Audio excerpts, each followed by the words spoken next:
नमस्कार दोस्तों, आप सभी का एक बार फिर से हार्दिक स्वागत करता हूं। बात करेंगे 3 सितंबर के एडिटोरियल सेशन की। जो बच्चे नए जुड़े हैं, पर डे नए जुड़ते हैं, मैं उनको बता दूं कि एक विशेष प्रकार का सेशन है जहां से आप अंग्रेजी का हर एक टॉपिक क्लियर कर सकते हैं। आप अगर कुछ दिनों तक मेरे साथ बने रहेंगे चैनल पर तो आप फील कर पाएंगे कि बहुत कुछ आपने सीखा है और उनको रटने की आपको आवश्यकता नहीं पड़ी। यहाँ से आप वोकैबुलरी सीख कर जाएंगे, यहाँ कैसे ट्रांसलेशन होता है वो सीखेंगे, यहाँ ग्रामर के जो भी कॉन्सेप्ट्स हैं वो आपके अच्छे से क्लियर हो जाएंगे। कॉम्प्रिहेंशन का कोई भी प्रश्न आता हो, चाहे वो पैराजंबल आए या क्लोज टेस्ट आए या पैसेज आए, वो सब कुछ आप सीख जाएंगे। तो एक कंप्लीट पैकेज होता है ये सेशन, सब कुछ यहाँ से सीख जाएंगे। बस ज़रूरत है थोड़ा सा पेशेंस आपको दिखाना है, थोड़ी मेहनत बराबर करते रहना है, ठीक है। और जो व्यर्थ के प्रपंच हैं उनसे दूर रहकर चलना है, तब जाकर आप ये सब चीज़ें सीख पाएंगे। आइए स्टार्ट करते हैं आज का सेशन इस मोटिवेशनल कोट के साथ। और ये कोट आज के संदर्भ में बहुत ही रेलेवेंट भी है, बहुत प्रासंगिक है। बी पोलाइट, विनम्र बनकर रहें। जितनी विनम्रता आप में होगी, जितना शिष्टाचार आप में होगा, उतना ही बेहतरीन आपकी परफॉर्मेंस होती जाएगी। अगर यकीन ना आए तो अपना कर देख लीजिए, कुछ दिनों में रिजल्ट आपके सामने होगा। आशीष क्लासेस ऐप के बारे में उन बच्चों को सूचित कर रहा हूं जो बच्चे नए जुड़े हैं। आप इस ऐप को डाउनलोड कर सकते हैं प्ले स्टोर से। आप इस ऐप को डिस्क्रिप्शन में दिए गए लिंक से भी डाउनलोड कर सकते हैं। यहाँ पर काफ़ी सारे पेड कोर्सेज हैं, ठीक है। आप उनको विजिट करें और उसके बाद में यहाँ कोई ई बुक का सेगमेंट भी है। ई बुक के नाम से कॉलम बना हुआ है, वहाँ जाके देखेंगे तो एक तो वोकैबुलरी की ई बुक उपलब्ध करवाई गई है आपको। इसके साथ साथ एक डिफेंस के लिए ई बुक भी है, एयरफोर्स और नेवी के स्टूडेंट्स के लिए, वो भी आप देख सकते हैं। डिस्क्रिप्शन मिल जाता है, देख लीजिएगा किस प्रकार के इसमें कुछ चीज़ें मिलने वाली हैं। ये एक पेड कोर्स हर वेंसडे को स्टार्ट होता है द हिंदू एडिटोरियल का। अगर आप चाहते हैं कि इस प्रैक्टिस को दुगुना कर दिया जाए, जो आपको YouTube पर मिल रहा है एक सेशन और ऐसा ही मिल जाए। हालांकि वो बोर्ड पर नहीं मिलता, बता दूं मैं साफ साफ आपको, वो बोर्ड पर नहीं होता। जैसे मुझे टाइम मिलेगा तो मैं उसको भी बोर्ड पर लाने की कोशिश करूंगा, लेकिन थोड़ा सा ये टाइम कंज्यूमिंग है। बोर्ड पर पढ़ाना वैसे पढ़ाने की बजाय, जैसे मोबाइल स्क्रीन पे सीधा पढ़ाता हूं मैं, तो उसकी बजाय ये वाला टाइम कंज्यूमिंग प्रोसेस है, इसलिए वो मैं नहीं ले पाता हूं। लेकिन फिर भी मैं कोशिश करूंगा, अगर आपको लगता है कि ये इंटरैक्टिव ज़्यादा है, और डेफिनेटली यही लगता क्या है, तो मैं इसको बोर्ड पर लाने की कोशिश करूंगा। कुछ दिनों में जब थोड़ा सा टाइम और मिल जाएगा तो मैं उसको भी इस तरह से लेकर आऊँगा। लेकिन फिलहाल के लिए बता दूँ, अगर आप इस कोर्स से जुड़ते हैं या जुड़ चुके हैं तो ये एक सेशन बोर्ड पर जो शाम को यूट्यूब पर 5 बजे मिलता है, वही सेशन हमारी एप्लीकेशन पर 12 से 1 बजे के करीब मिल जाता है। दूसरा सेशन, चूंकि टाइम थोड़ा कम मिल रहा है आजकल, तो इसलिए लेट नाइट 11-12 बजे के करीब अपलोड करता हूँ वो सेशन। तो आप तो एक दिन लेट देखेंगे तो कोई फर्क नहीं पड़ता उस चीज़ से। हम तो इंग्लिश सीख रहे हैं, है ना। वो रेगुलर बेसिस पर आपको मिलता है, मंडे टू फ्राइडे सेशन चलते हैं आपके, ठीक है। और 3 मंथ्स का ये कोर्स, लगभग 3 मंथ्स मतलब 75 सेशंस आपको कुल मिलाकर मिलेंगे। दोनों की PDFs उपलब्ध होती हैं एप्लीकेशन पर, तो ये एप्लीकेशन आप डाउनलोड कर लें, बहुत ही बेहतरीन एप्लीकेशन है। बहुत सारे नए फीचर्स भी आपको भविष्य में मिलेंगे। तो चलिए स्टार्ट करते हैं कॉमन एरर का सेशन। सबसे पहले कॉमन एरर के 3 क्वेश्चंस हैं। कुछ दिनों से मैंने रेगुलर किया हुआ कॉमन एरर, और आप ने बहुत यहाँ पे सीखा भी होगा। कॉमन एरर के माध्यम से हम ग्रामर के 2-3 कॉन्सेप्ट्स तो हर सेशन में डिस्कस कर ही लेते हैं।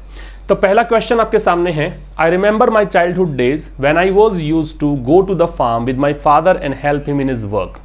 सो first of all let me explain what exactly the sentence denotes. यहाँ पे ये कहना चाहता है कि मुझे मेरे बचपन के दिन याद है जब मैं खेत में मेरे पिताजी के साथ जाया करता था और उनके काम में मदद किया करता था। देखिए यहाँ पे वॉज और यूज्ड टू ये दे रखा है, और आपको अच्छे से पता है, हमने बहुत बार डिस्कस किया है इस पॉइंट को, कि बी के साथ में जो थर्ड फॉर्म होती है वो ये बताती है कि दिया गया वाक्य पैसिव वॉइस में है। लेकिन क्या वास्तव में यहाँ पैसिव की आवश्यकता है आपको?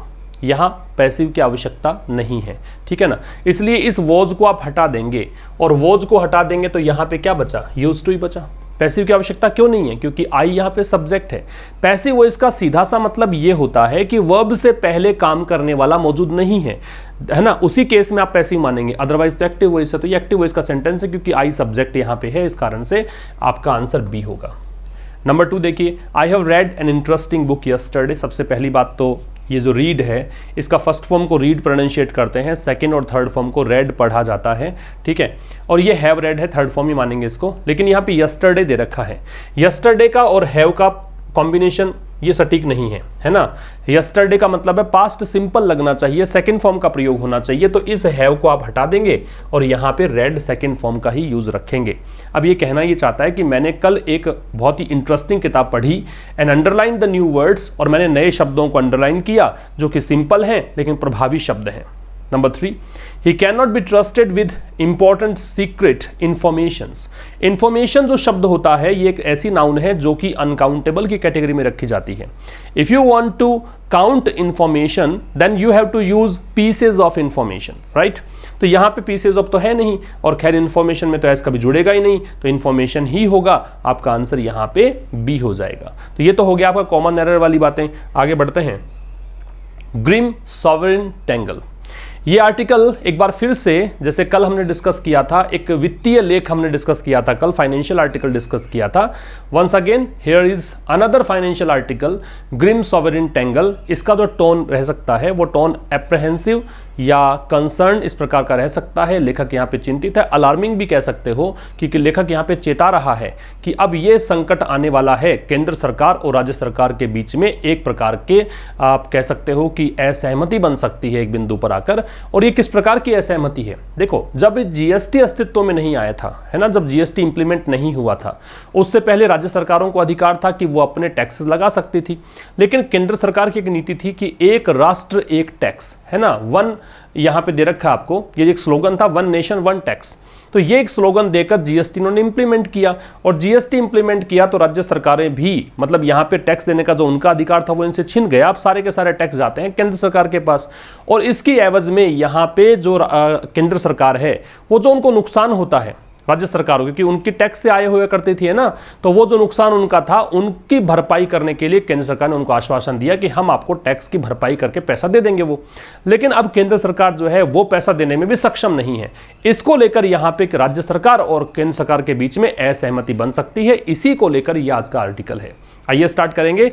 बस आपसे निवेदन है कि एंड तक बने रहें और सेशन को पूरी रुचि लगाकर देखें, दोस्तों के साथ शेयर करें, अच्छी चीज़ों को बांटें। जो चीज़ें बुरी हैं, जो चीज़ें आप कह सकते हो कि अव्यवस्था फैलाती हैं, उन चीज़ों को अपने तक ही रखें, फैलाएं नहीं। चलिए, ग्रिम सॉवरेन टेंगल। ग्रिम से मतलब क्या है? ग्रिम से मतलब है distressing, upsetting, worrying, dismal. Means आप कह सकते हो एक प्रकार से डिस्टर्ब करने वाला, ठीक है। ग्रिम का मतलब ये मान लो, ग्रिम एक नेगेटिव टोन का वर्ड है, ठीक है। ग्रिम का मतलब जो चिंताजनक हो, जो उदासी भरा हो, जो तनावग्रस्त करने वाला हो, जो परेशान करने वाला हो, व्यथित करने वाला हो। सॉवरेन का संप्रभुत्व संपन्न को बोलते हैं, लेकिन यहां पे सॉवरेन से मतलब आप समझेंगे एब्सोल्यूट या सुप्रीम। तो यहां के संदर्भ में अगर बात करूं तो ये कह सकते हो केंद्र सरकार और राज्य सरकार दोनों ये सॉवरेन है। और टेंगल का मतलब यहां पे डिसएग्रीमेंट से है, फाइट से है, आर्ग्यूमेंट से है।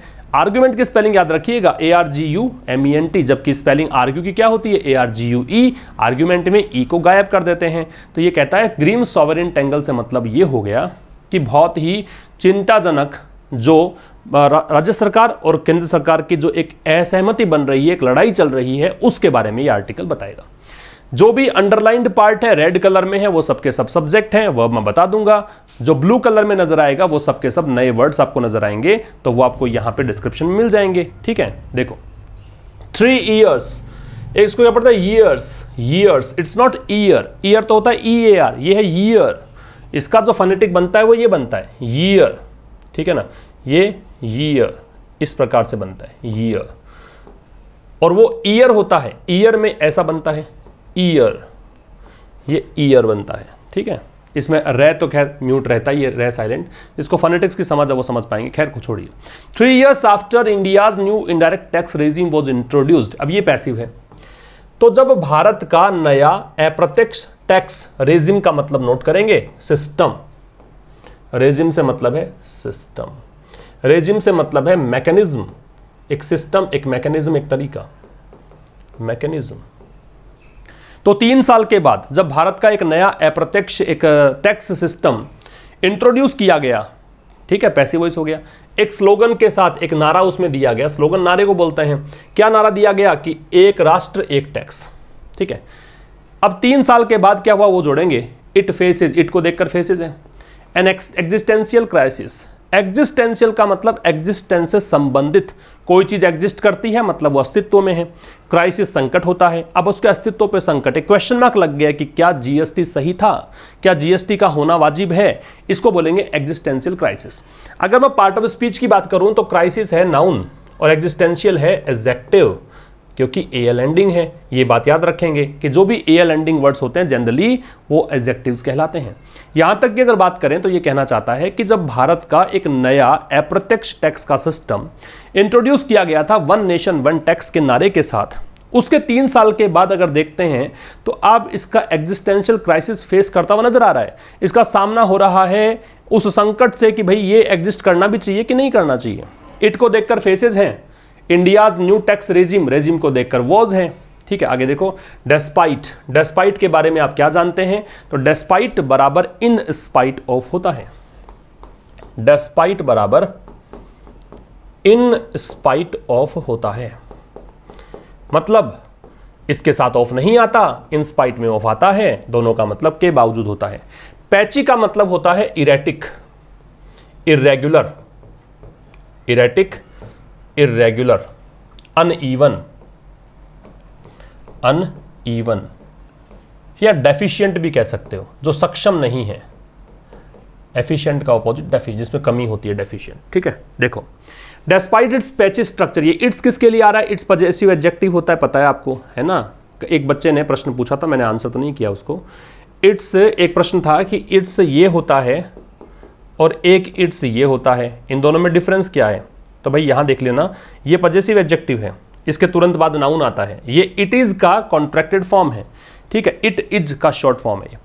तो इसके मतलब ये टैक्स जो रेजिम था, जीएसटी की बात ही कर रहे हैं, तो जीएसटी का जो बहुत ही एक अनियमित सा स्ट्रक्चर है, ठीक है, कुछ भी मतलब यहाँ पे बहुत ही कॉम्प्लेक्सिटी है, जटिलताएं हैं, है ना, विद टू मैनी रेट्स, यहाँ पे बहुत सारी दरें हैं, इस पे ये टैक्स लगेगा, इस पे ये टैक्स लगेगा, इस पे ये टैक्स लगेगा, कोई एक प्रकार की टैक्स नहीं है, बहुत सारा कॉम्प्लेक्सिटी है।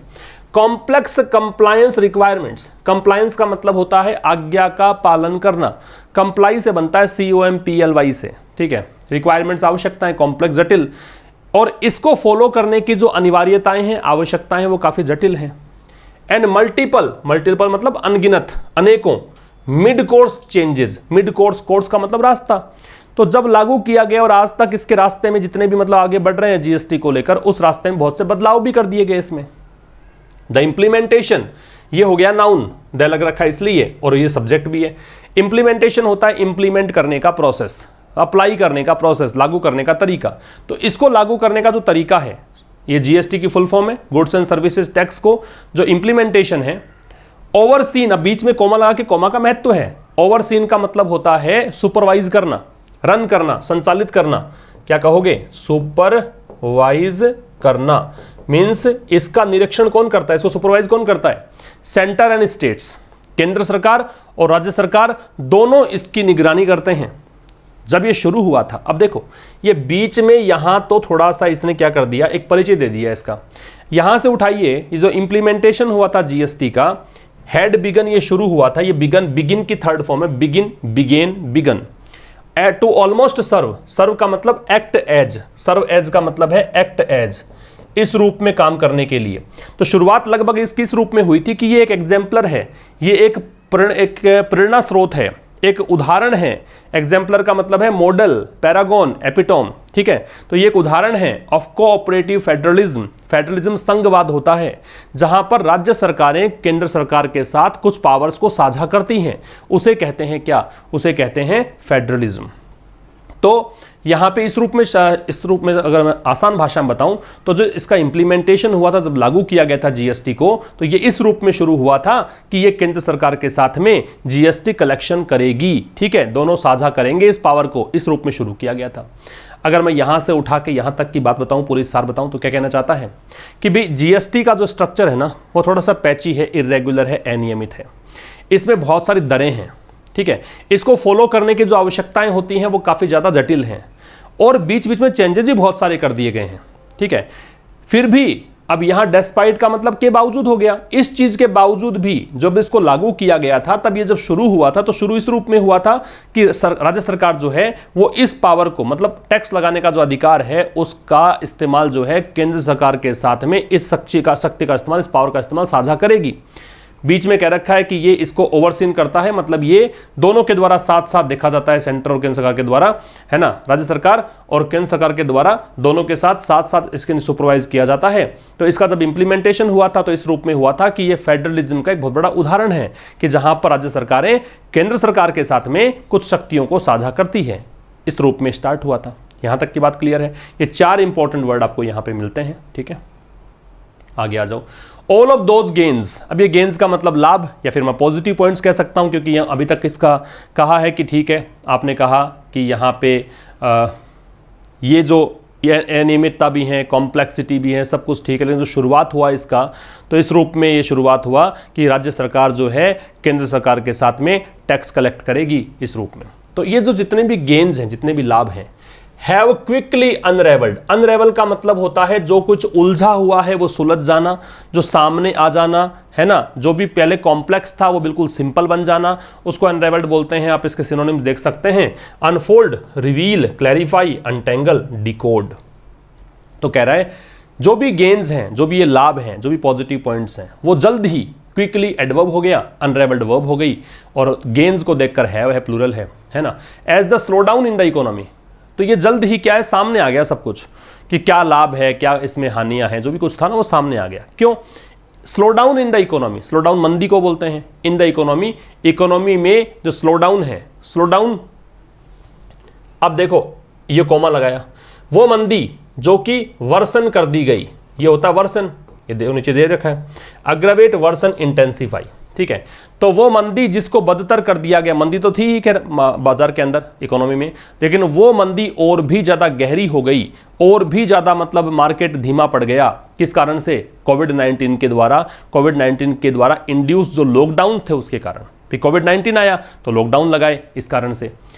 अब देखो वहां से उठाओ स्लो डाउन को, slow down has thrown all revenue calculation to the wind. अब स्लो डाउन, इस आर्थिक मंदी जो आई थी ना, उसने जितना भी एक गणित लगा रखी सरकार ने, कितना पैसा तो जीएसटी से आ जाएगा, है ना, वो जितनी भी गणित थी ना उसको बिल्कुल हवा कर दिया। Throw something to the wind, इसका मतलब होता है डिस्कार्ड कर देना, बिल्कुल निष्क्रिय कर देना चीजों को, हवा कर दिया मतलब काफुर कर दिया, ये कह सकते हो। लेट मी रिपीट, यहां तक की बातों में ये था कि जितने भी ये सारे के सारे लाभ हैं वो सब के सब सामने आ गए। क्यों? आर्थिक मंदी के कारण। आर्थिक मंदी और भी ज्यादा बदतर हो गई, किस कारण से? कोविड-19 के द्वारा लगाए गए लॉकडाउन के कारण से, ठीक है। और इस आर्थिक मंदी ने क्या किया, जो भी यहां पे रेवेन्यू कैलकुलेशन था कि इतनी आय तो होगी जीएसटी से, उन सब चीजों को हवा कर दिया, मतलब वो सब के सब धरी की धरी रह गई, वो सारी गणित काम नहीं आई। The centre is obliged, obliged का मतलब होता है बाध्य होना। If you are obliged this means it is mandatory for you to do that task. तो ये कह रहा है that centre is obliged to pay to the states. तो केंद्र सरकार जो है वो मजबूर है, किसके लिए? कि वो स्टेट्स को पेमेंट करे, है ना, ये इसकी जिम्मेदारी बनती है, क्योंकि आपने इसी भरोसे तो उनसे अधिकार छीन लिया था टैक्स लेने का, कि भाई हम लेंगे टैक्स और आपको जो भी कमी आ रही है, जो प्रॉब्लम, मतलब एक मुआवजा, एक भरपाई जो है वो हम लोग करेंगे। तो केंद्र सरकार यहां पे ओबलाइज्ड है, मजबूर है, बाध्य है कि राज्य सरकारों को पे करे। कितने साल के लिए एग्रीमेंट हुआ था? 5 सालों के लिए। 5 साल तक जो आपको आय होने वाली थी और जो भरपाई, जो नुकसान आपको होगा वो हम भरपाई करेंगे। कंपनसेशन मुआवजे को बोलते हैं फॉर रेवेन्यू शॉर्टफॉल्स। रेवेन्यू का मतलब आय, शॉर्टफॉल्स का मतलब कमी। तो जो भी आय में कमी है उसके मुआवजे के तौर पर, इन रिटर्न फॉर, किसके बदले ये अधिकार मिला था, मतलब किसके बदले? राज्य सरकार केंद्र सरकार को, मतलब ये केंद्र सरकार जो है राज्य सरकारों को ये मुआवजा देगी, इसका डील तो हुई होगी कुछ ना कुछ। तो राज्य सरकारों ने क्या किया वो बता रखा है, having ceded the power to levy. Cede का मतलब है सौंप देना, सीड का मतलब आत्मसमर्पण कर देना, ठीक है। सीडेड द पावर का मतलब ये ताकत, ये जो पावर है वो सौंप दिया। हैविंग सीडेड मतलब ऐसा करने के बाद, हैविंग के साथ थर्ड फॉर्म लगाते हो, इसका मतलब आफ्टर डूइंग दैट वर्क, ये मतलब होता है उसको करने के बाद। लेवी, टैक्स के लिए, टैक्स लगाने के लिए जो वर्ब होती है वो लेवी होती है। कुछ प्रॉपर वर्ब्स होती हैं जो उन्हीं शब्दों के साथ उपयुक्त होती हैं, उन शब्दों में वही वर्ब्स लगते हैं, जैसे कि मिस्टेक के लिए कमिट या मेक लगाते हैं, लेक्चर के लिए डिलीवर लगाते हैं, टैक्स लगाने के लिए लेवी लगाते हैं, तो याद रखेंगे आप। मल्टीपल मतलब अनेकों, टैक्सेस, तो अलग अलग टैक्स लगाया करते थे पहले जीएसटी से पहले, है ना। और वो जो अधिकार था, वो अधिकार इसने क्या कर दिया, हैंड ओवर कर दिया, किसको? केंद्र सरकार को। दैट वर, अब दैट आ रहा है इन टैक्सेस के लिए, रिलेटिव प्रोनाउन है, वर इसी को वर जो है टैक्सेस को देख करिए, वो टैक्सेस जो कि सबसूम कर दिए गए इनटू द जीएसटी। सबसूम का मतलब क्या होता है? इन्वॉल्व करना, इंक्लूड करना, शामिल करना। वो टैक्स जो है वो जोड़ दिए गए जीएसटी के अंदर ही। वो अलग अलग टैक्सेस थे, उनको एक ही कर दिया गया कि जीएसटी में आएगा, जीएसटी के नाम से एक ही टैक्स लेंगे हम। तो क्या कहना चाहता है? केंद्र सरकार यहाँ पे बाध्य है, मजबूर है, जिम्मेदारी बनती है कि वो राज्य सरकारों को पेमेंट करे। कितने समय के लिए? 5 साल के लिए। किस रूप में ये करे? कंपनसेशन के रूप में, कि उनके आय में जो कमी आई है उसकी भरपाई करने के लिए। क्यों? क्योंकि यहां पे राज्य सरकारों ने अपना जो टैक्स लगाने का अधिकार था, अलग अलग टैक्स लगाने का अधिकार था, वो अधिकार सौंप दिया केंद्र सरकार को, और ये वो टैक्सेस लगाती थी जो टैक्स यहां पे जीएसटी में शामिल कर दिए गए। राइट, आगे देखो। लास्ट वीक, पिछले सप्ताह, फाइनेंस मिनिस्टर निर्मला सीतारमण वित्त मंत्री हैं, ठीक है, तो वित्त मंत्री का नाम आ गया। अजर्टेड, अजर्ट का मतलब होता है दावा करना, दृढ़ता से कोई बात कहना। इन्होंने दृढ़ता से एक बात कही, एक दावा किया। At what may have been the most tenuous, tenuous का मतलब कमजोर, टेन्यूअस का मतलब जिसमें कुछ कह सकते हो ज्यादा महत्वपूर्ण नहीं हुआ हो, कमजोर हो, फ्रेजाइल हो, शैकी हो, ये सब। जीएसटी काउंसिल मीटिंग, जीएसटी परिषद, जीएसटी की मीटिंग, ठीक है, सो फार, अब तक। तो कह रहे पिछले सप्ताह निर्मला सीतारमण ने एक बात का दावा किया, दृढ़ता से कहा। क्या कहा वो तो आगे आएगा, लेकिन ये कह रहा है कहां कहा। एक मीटिंग हुई थी जीएसटी की, उसमें कहा, और इसने लेखक ने कहा कि ये वो मीटिंग थी मे हैव बीन, जो हो सकता है, अब ये रहा होगा, ये एक प्रकार की पॉसिबिलिटी नोट करने का तरीका है। मे का प्रयोग पॉसिबिलिटी बताने के लिए होता है, और मे के साथ में हैव लगा रहे हो तो ऐसा रहा होगा, ये आप डिनोट करना चाहते हो। तो ये कह रहा है कि ये कुछ ऐसा यहां पे कह सकते हो, ये वो मीटिंग थी जो आज तक की सबसे कमजोर मीटिंग रही हो शायद। तो इस मीटिंग में निर्मला सीतारमण ने क्या कहा? असर्टेड, जोड़ो यहां से, दैट की the centre will not be able to meet the compensation shortfall, कि केंद्र सरकार जो है वो समर्थ नहीं हो पाएगी। विल नॉट बी एबल का मतलब समर्थ नहीं हो पाओगे, जैसे you will not be able to solve this problem, आप इस समस्या का हल नहीं निकाल पाओगे। I shall not be able to pay you money, मैं आपको पैसा नहीं दे पाऊंगा। इस प्रकार के सेंटेंसेस बनाते हैं, will not be able, shell not be able, ठीक है। मीट का मतलब यहां मिलना नहीं है, पूरा करना है। तो कंपनसेशन शॉर्टफॉल का मतलब क्या है? कि जो भी भरपाई करनी थी, कंपनसेशन देना था, और उसमें जो कमी पड़ रही है, 100 रुपए देने थे, दिए 70 ही, 30 की जो कमी पड़ रही है, मैं एग्जांपल दे रहा हूं, उसकी बात कर रहा है। तो यहां पे वित्त मंत्री निर्मला सीतारमण ने पिछले वीक, प्रभाव क्या पड़ा सब पिछले वीक का, कि यहां पे असर्टेड सेकंड फॉर्म का प्रयोग हो गया। जब लास्ट के साथ आप कोई टाइम डिनोटिंग वर्ड लगाते हैं, there you have to use second form of verb because it denotes past simple. तो पिछले सप्ताह वित्त मंत्री निर्मला सीतारमण ने एक दावा किया, एक दृढ़ता से एक बात कही। एक वो मीटिंग जो आज तक के इतिहास में जीएसटी की सबसे कमजोर मीटिंग शायद रही होगी। क्या कहा? कि केंद्र सरकार जो है वो जो भी एक शॉर्टफॉल आ रहा है, जो भी कंपनसेशन, मुआवजा भरपाई देनी थी, उसमें जो कमी आ रही है, उस कमी को पूरा नहीं कर पाएगी। आगे देखो, with GST collection sharply under shooting all targets. Under shoot target का मतलब क्या है? देखो, इसको अगर वैसे ही समझोगे ज्यादा समझ में आएगा। ये टारगेट है, यहां शूट करना था। अंडर शूट का मतलब क्या है?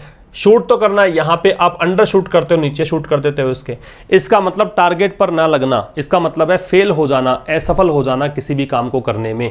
तो ये क्या कहना चाहता है? देखो, विद जीएसटी कलेक्शंस, जीएसटी के जो कलेक्शंस हैं, जीएसटी जो टैक्स इकट्ठा करने का जो एक प्रोसेस है ना, शार्पली, काफी तेजी से, under shooting all target this year, इस साल जितने भी टारगेट्स थे कि इतना टैक्स तो आएगा, वो सारे टारगेट धरे के धरे रह गए, उनसे कम टैक्स कलेक्शन हुआ, ये कहना चाहता है।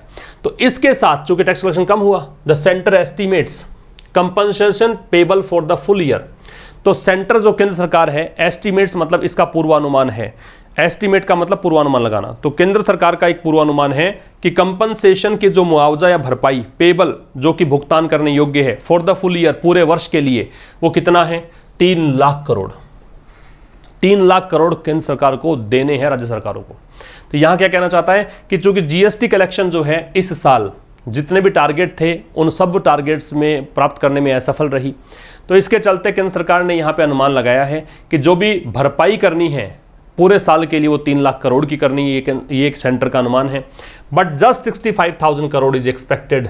लेकिन भरपाई तो करनी है 3 लाख करोड़ की, लेकिन यहां पे केवल 65,000 करोड़ जो है यही एक्सपेक्टेड है in the cess kitty. Cess का मतलब टैक्स, किटी का मतलब धनकोष, सम ऑफ मनी को बोलते हैं, ठीक है। यूज्ड टू पे आउट, यूज्ड मतलब जिसका प्रयोग किया जाता है, टू पे आउट, पे आउट का मतलब होता है डिसबर्स करना, ये नोट कर लेना आप। पे आउट से मतलब है डिसबर्स करना, वितरित करना, ये मतलब है इसका, डिसबर्स करना। तो कह रहा है कि with GST collection sharply undershooting all targets this year, कि इस साल जितने भी टारगेट थे कि जीएसटी कलेक्शन इतना होगा, वो सब के सब धरे के धरे रह गए। केंद्र सरकार का अनुमान है कि पूरे साल 3 लाख करोड़ रुपए इस साल का जो कंपनसेशन जो है, भरपाई जो करनी है, जो पैसा देना है राज्य सरकारों को, इतना देना है। लेकिन यहाँ पे कहना चाहता है कि जो सेस किटी है, सेस किटी का मतलब वो धनकोष जहाँ पर टैक्स जमा होता है, उसके अंदर केवल 65,000 करोड़ रुपए हैं। देख लो, मतलब 2,35,000 करोड़ रुपए जो है वो इनके पास बकाया रह गया, ये इनके पास है ही नहीं। आगे देखो, इन जुलाई में द सेंटर पेड आउट, पे आउट पढ़ा भी है, डिसबर्स करना, वितरित करना। केंद्र सरकार ने पैसा दिया, कितना?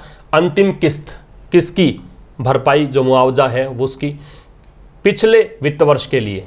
एंड इज, और अब सो फार, अब तक, यट टू पे करना ही है। यट टू पे मतलब रिमेनिंग है, पे करना है। जैसे he is yet to perform, उसे अभी परफॉर्म करना है, परफॉर्मेंस उसकी हुई नहीं है ना। He is yet to arrive, अभी उसे पहुंचना है, पहुंचा नहीं है, इसलिए यट टू का प्रयोग है। तो yet to pay anything for this year, तो कह रहा है अभी इस साल का बाकी रह गया, पिछले साल की अंतिम किस्त दी थी। तो कह रहा है जुलाई, मतलब अभी सितंबर चल रहा है ना, 1 महीना पहले ही मान लो आप, है ना, सितंबर तो स्टार्ट ही हुआ है। तो ये कह रहा है कि जुलाई के अंदर केंद्र सरकार ने पिछले साल का जो बकाया था, कंपनसेशन था, उसकी अंतिम किस्त दी, और अब तक इस साल का तो कुछ भी देना बाकी है, कुछ भी नहीं दिया इस साल का। तो states have now been given, राज्य सरकारें जो है, स्टेट्स का मतलब यहाँ पे स्टेट गवर्नमेंट पढ़ा जाए, ठीक है। States have now been given 2 options, states को अब 2 विकल्प दिए गए हैं। पैसिव वॉइस हो गया, have now been given, have के साथ बीन प्लस थर्ड फॉर्म, तो 2 विकल्प दिए गए हैं, बोथ रिक्वायरिंग देम, और दोनों के अंदर, दोनों ही जो ऑप्शंस दिए ना केंद्र सरकार ने दिए हैं, वो दोनों के अंदर आवश्यकता है उनको, किनको? स्टेट्स को, क्या? बोरो फ्रॉम, बोरो के साथ में फ्रॉम लगता है, कि वो उधार लें मार्केट से। उनके पास 2 ऑप्शन है, और दोनों ही ऑप्शन में ये है कि वो बाजार से उधार ले ले पैसा।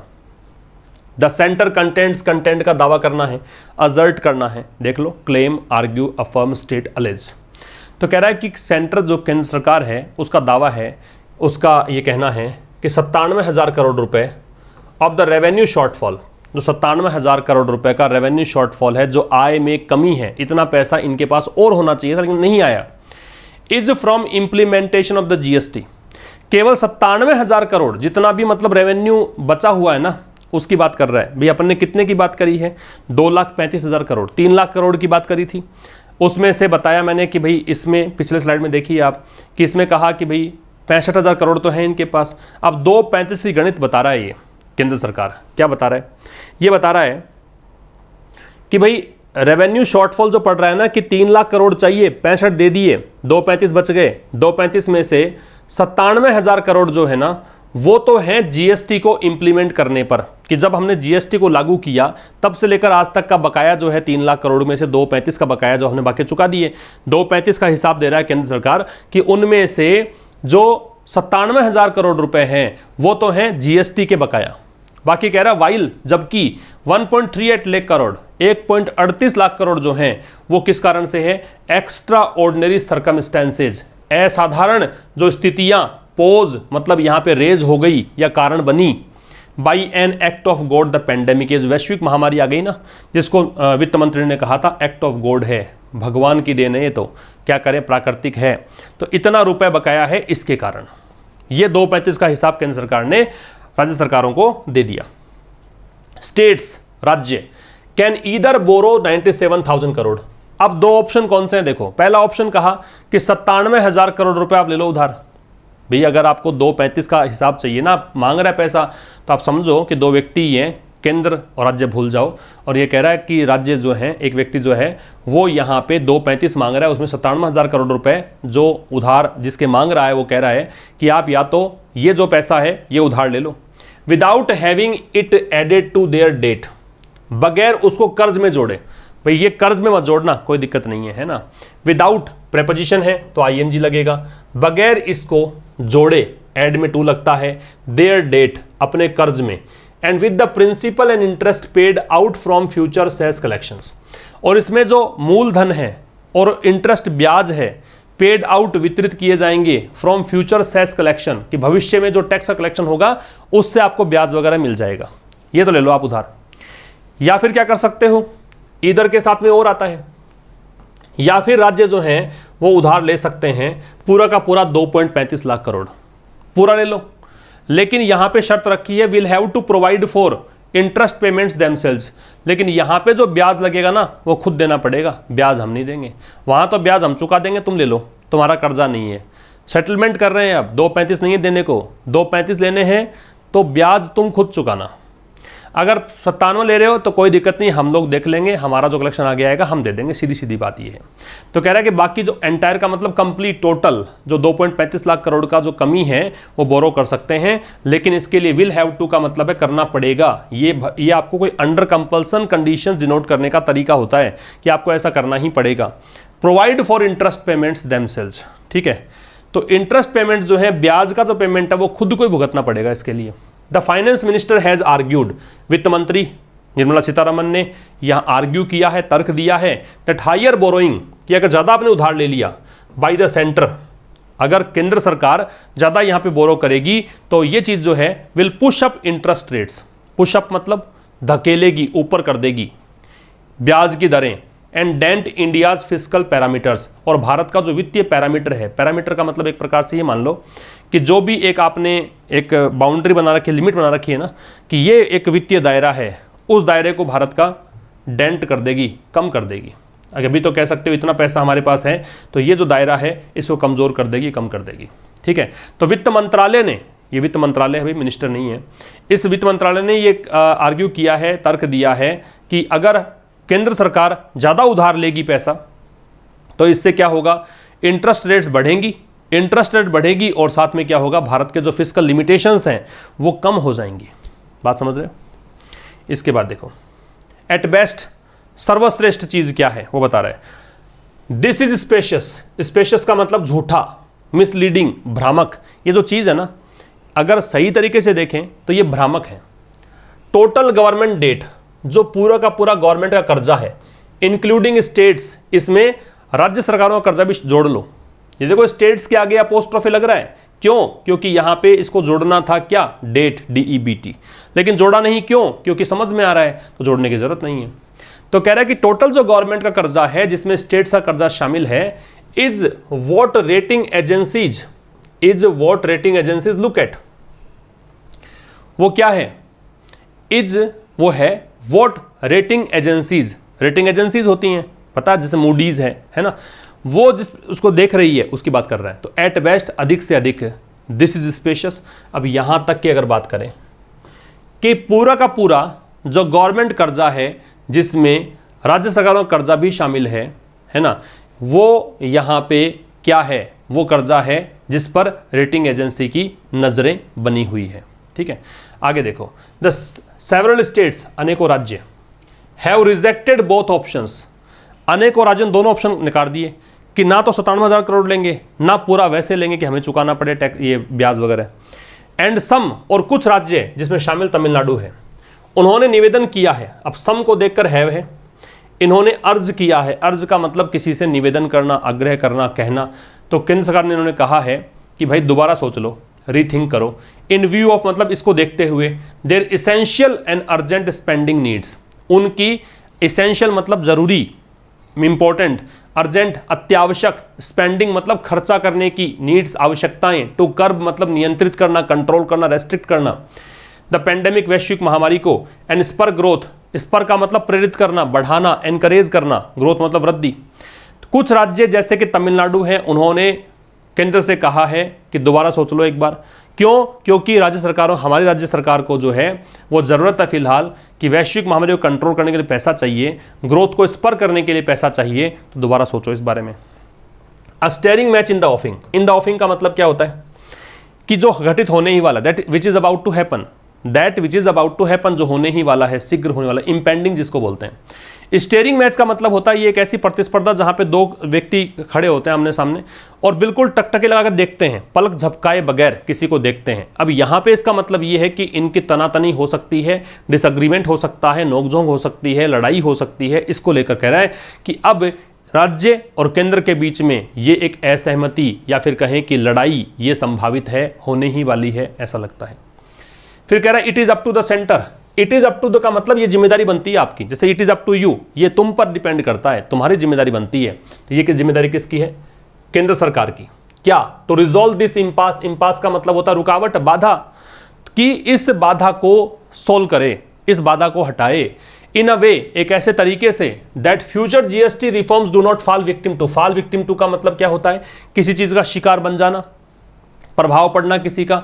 तो इस तरीके से रुकावट को सॉल्व करें कि भाई भविष्य का जो जीएसटी रिफॉर्म्स आप करते हो, भविष्य में जो भी जीएसटी में सुधार करते हो, वो कहीं शिकार ना बन जाए ट्रस्ट डेफिसिट का, कि विश्वास यहां पे कमजोर पड़ जाए। ट्रस्ट डेफिसिट क्या होता है? ट्रस्ट का मतलब विश्वास, डेफिसिट घटा। तो केंद्र सरकार, राज्य सरकार ने विश्वास करके ही ये पावर जो है केंद्र को सौंपा था। तो ये विश्वास की कमी का शिकार ना हो जाए। एनजेंडर का मतलब होता है बिगेट, वो विश्वास की कमी जो किसके कारण उत्पन्न की गई है, किसके कारण कोज की गई है? दिस स्टैंड ऑफ, इस स्टैंड ऑफ के कारण। स्टैंड ऑफ क्या होता है? डेडलॉक, ग्रिडलॉक, है ना, तटस्थता, कि ना तो हम कुछ करेंगे ना हम कुछ करेंगे, दोनों खाली जहां पे हैं वहीं खड़े रहते हैं, उसको बोलते हैं स्टैंड ऑफ। तो राज्य सरकार और केंद्र सरकार दोनों ही स्टैंड ऑफ की स्थिति में हैं। राज्य कह रहे हैं कि हमारी शर्त मानो, केंद्र कह रहा है हमारी शर्त मानो, वरना हम एक दूसरे का सहयोग नहीं करेंगे। तो ये जो स्टैंड ऑफ है, इसके कारण जो ट्रस्ट डेफिसिट उत्पन्न हुआ है, कहीं उसका शिकार ना हो जाए। The pandemic response is strengthened. Pandemic response का मतलब कि वैश्विक महामारी जो है उसके प्रति प्रतिक्रिया का मतलब उसको कंट्रोल करने के लिए जो भी मेजर्स आप चल रहे हो, जो भी कदम आप चल रहे हो, इज स्ट्रेंथेंड, वो मजबूत किए जाएं।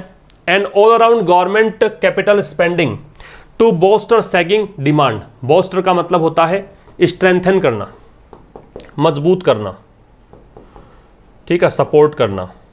सैगिंग का मतलब होता है कम होता हुआ, कमजोर पड़ता हुआ, नीचे लिख रखा है ना। डिमांड का मतलब कमी, नॉट डीरेल्ड, पटरी से उतरना। जो वैश्विक महामारी के प्रति रेस्पॉन्स जो है ना, वो स्ट्रेंथन हो, कहीं ऐसा ना हो कि वो कमजोर पड़ जाए। और ऑल राउंड मतलब सभी तरफ से। गवर्नमेंट कैपिटल स्पेंडिंग, सरकार के द्वारा जो पूंजी को स्पेंड करना है, खर्चा जो है, किसके लिए? कि जो मांग है, डिमांड जो क्षेत्र है मार्केट का, कमजोर जो पड़ रही है, ये सैगिंग यहाँ पे एडजेक्टिव काम कर रहा है, प्रेजेंट पार्टिसिपल है। तो वो मांग जो कमजोर पड़ रही है उसको बोस्टर करने का जो प्रयास है, कहीं वो डीरेल ना हो जाए, कहीं वो पटरी से ना उतर जाए। तो यहाँ पे ये कहना चाहता है कि अब सरकार की जिम्मेदारी बनती है कि वो इस रुकावट को दूर करे। कैसे करे? इस तरीके से करे कि कहीं जीएसटी रिफॉर्म जो भविष्य में करने वाले हो, कहीं वो ट्रस्ट डेफिसिट का शिकार ना हो जाए, वो ट्रस्ट डेफिसिट जो स्टैंड ऑफ के कारण उत्पन्न हो रहा है। ठीक है। दूसरी बात, जो पेंडेमिक रेस्पॉन्स है, जो पेंडेमिक को नियंत्रित करने के लिए जो भी सरकारें कर रही हैं, वो कमज़ोर ना पड़ जाए, वो मजबूती उसको मिले। और जिम्मेदारी ये भी है कि जितना भी सरकार का खर्चा है पूरा का पूरा, किसके लिए? डिमांड क्षेत्र को, जो कमज़ोर पड़ रहा है डिमांड क्षेत्र, उसको स्ट्रेंथन करने के लिए, मजबूती देने के लिए, कहीं वो पटरी से ना उतर जाए, वो काम भी चलता रहे सुचारू रूप से। फॉर नाउ, अब के लिए, वर्तमान में, द ओनली सर्टेनिटी, जो एकमात्र निश्चितता, ये स्पेलिंग इंपॉर्टेंट हो सकती है, प्रॉब्लम हो सकती है इस स्पेलिंग में, कई बार पूछ लेते हैं आपसे, यहाँ पे हो सकता है आई लगा के मिल जाए, वो गलत हो जाएगा, याद रखें इस स्पेलिंग को। तो एकमात्र जो निश्चितता है, इज, वो ये है दैट द कंपनसेशन सेस, कि जो सेस मतलब टैक्स, कि जो ये जो कंपनसेशन मतलब मुआवजा भरपाई वाला जो टैक्स है, जो कि लेवी किया गया on demerit goods. Demerit goods का मतलब ऐसा सामान जिसमें कोई मेरिट नहीं, कोई गुण नहीं है, जैसे टोबैको, तंबाकू, या कोई अल्कोहलिक बेवरेज है ना, जैसे शराब वगैरह है, या जुआ है, गैम्बलिंग है, इन पर जो टैक्स लगता है उसकी बात, उसको बोलता है डीमेरिट गुड्स। तो कह रहे अब के लिए एकमात्र निश्चितता ये है कि जो कंपनसेशन सेस जो लगाया जाता है डीमेरिट गुड्स पर, वो कब तक रहेगा? 2022 के बाद भी रहेगा। बियॉन्ड मतलब सुधारों की बात करें, जीएसटी रिफॉर्म और क्या क्या करेगा, किस आर्टिकल पर टैक्स बढ़ेगा, किस पर घटेगा। तो एक बात ही तय समझ में आती है, खाली एक बात ही निश्चित है, वो ये है कि जो डीमेरिट गुड्स हैं उस पर जो टैक्स लगाया जाता है वो 2022 के बाद भी रहेगा, और हो सकता है कि उसको बढ़ाया भी जाए। में आ रहा है तो संभावना है, इवन भी मतलब ऐसा भी हो सकता है कि उसको बढ़ाया जाए। अफेक्टिंग सेवरल बिजनेसेस, इससे क्या होगा, अनेकों जो व्यापार हैं वो क्या होंगे, अफेक्ट होंगे, प्रभावित होंगे। इंक्लूडिंग, जिसमें शामिल है जॉब इंटेंसिव ऑटो सेक्टर, वो बिजनेस जो कि अधिक रोजगार सृजित करता है जैसे कि ऑटो सेक्टर है, वो प्रभावित होगा। जॉब इंटेंसिव का मतलब रोजगार सृजित करने वाला, ठीक है, आ रही बात समझ में। तो ये कहना चाह रहा है कि एकमात्र सर्टेनिटी ये है कि भाई डीमेरिट गुड्स जो हैं उस पर जो टैक्स लगाया जाता है वो 2022 के बाद भी रहेगा, हो सकता है बढ़ाया भी जाए। इसमें अनेकों बिजनेस प्रभावित होंगे और बिजनेस के अंदर एक बिजनेस ये भी है, ऑटो सेक्टर प्रभावित होगा। तो ये था दोस्तों आज का आर्टिकल। बात करते हैं रिवीजन की। स्पेशस का मतलब झूठा, नकली, भ्रामक, इन सबको बोलते हैं। तो फैलेशस पहले में जोड़ेंगे डी। दूसरे में कंटेंट का तर्क देना, तो अजर्ट, दावा करना। डेंट का कमी आना, कम होना, लेसन। फिर एग्जाम्पलर का मतलब है पैरागॉन, उत्कृष्ट उदाहरण। और पांचवा टेंगल, टेंगल का मतलब आप कर देंगे, एक जाल भी होता है टेंगल का, तो स्नाल, जाल को भी बोलते हैं। डिसएग्रीमेंट और बताया था वो भी होता है, ठीक है। तो ये आ जाएगा सी, क्योंकि आप जब डिसएंटेंगल करते हो तो उसका मतलब जाल से निकालना होता है, तो ये जाल के लिए यूज कर सकते हो। इसका स्क्रीनशॉट ले सकते हैं आप। तो देखिए पहला सेंटेंस आपको दे रखा है, वह उस स्थान से तेजी से निकल गया। अब निकल गया मीन्स पास्ट है, पास्ट है तो यहाँ पे सेकंड फॉर्म लगेगी, तो ही लेफ्ट, उसने वो स्थान छोड़ दिया, निकल गया। और ये यहाँ पे एक नई चीज थी, इन हफ, तेजी से निकल जाना, हरीडली निकल जाना, इन हफ। सेकेंड है बिल कौन भरेगा, तो who will foot the bill, तो फुट द बिल का मतलब बिल चुकता करना है, बिल चुकाना है। थर्ड सेंटेंस है वह बुरी तरह घबराया हुआ है, तो बुरी तरह घबराया हुआ, he is a bundle of nerves, he is a bundle of nerves, तो वह बुरी तरह घबराया हुआ है। खुद के लिए बोलना हो तो I am a bundle of nerves, है ना।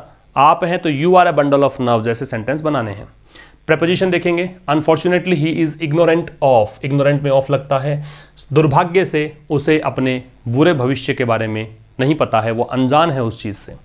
All of us burst into laughter, burst into मतलब बहुत ही तेजी से हंसना, ठहाके लगा के हंसना, तो उसके जोक्स पर, उसके चुटकुले सुनकर काफी तेजी से हम सभी हंसे। I read the preface to the book, इसको प्रेफिस पढ़ते हैं, भूमिका जो होती है, प्रस्तावना होती है, प्रेफिस में टू लगता है, तो मैंने बुक की प्रस्तावना पढ़ी, ठीक है। तो ये आपका आज का एडिटोरियल था, उम्मीद करता हूँ पसंद आया होगा। पसंद आ गया है तो लाइक जरूर कर दें जो भी लाइव फिलहाल देख रहे हैं, और अपने दोस्तों के साथ शेयर कर दें। मिलते हैं कल शाम 5 बजे, तब तक नमस्कार, थैंक्स अ लॉट।